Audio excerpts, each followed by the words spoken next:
देखिए दोस्तों, क्वेश्चन आप सुने ऐसे रीजनिंग। देखिए, दो संख्याओं का योग 182 है और उनका अनुपात 5:8 है, तो संख्या ज्ञात कीजिए, है ना। अब दो संख्या है, मान लीजिए संख्या आपके पास ए और बी है, ए अनुपात बी है, उनका अनुपात की बात करें 5:8 है, तो 5:8 है, ठीक है। और कह रहा है योग, तो योग मतलब इन दोनों को प्लस करेंगे, इन दोनों क्या करेंगे, प्लस करेंगे, है ना। तो प्लस करेंगे तो 5 और 8 कितना होगा, 13, यानी कि 13 अनुपात का मान कितना, 182 है, ठीक है। 13 अनुपात का मान कितना, 182 है।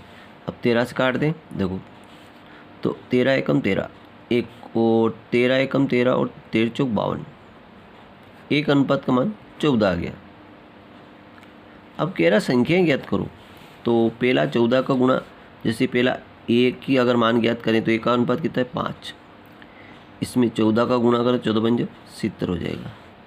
इसी तरह बी का अनुपात ज्ञात करेंगे तो 8 है इंटू 14, तो 8 चौक 12, 32 का 2 चला 3, 8 में 3 11, 14 8 112।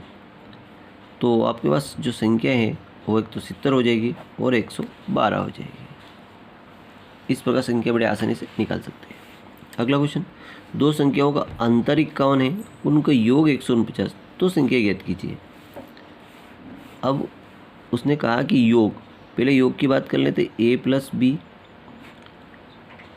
149, और अंतर की बात करें तो a माइनस बी बराबर 51,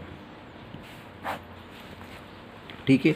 तो अब इसको सोल्व करेंगे तो पहले जोड़ दो, इन सबको जोड़ दो, तो बी से बी कट गया, और 2a बराबर 9 ने 10 की सी पर, चला 1, 5 ने 5 10 की सी पर, चला 1 ने 2, 200, तो 2 से कट गया, तो a का मान कितना आया, 100 आ गया। ये a का मान निकल गया, तो b का मान निकालेंगे, तो इस मान रख देंगे, है ना। a प्लस बी बराबर 149, तो a का मान कितना है, तो b का मान निकालेंगे तो 149 में से a का मान माइनस हो जाएगा, तो कितना माइनस होगा, 100 माइनस हो जाएगा, तो b का मान आएगा 49।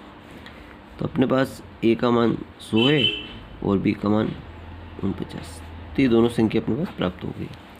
आई होप कि समझ में आ गया होगा।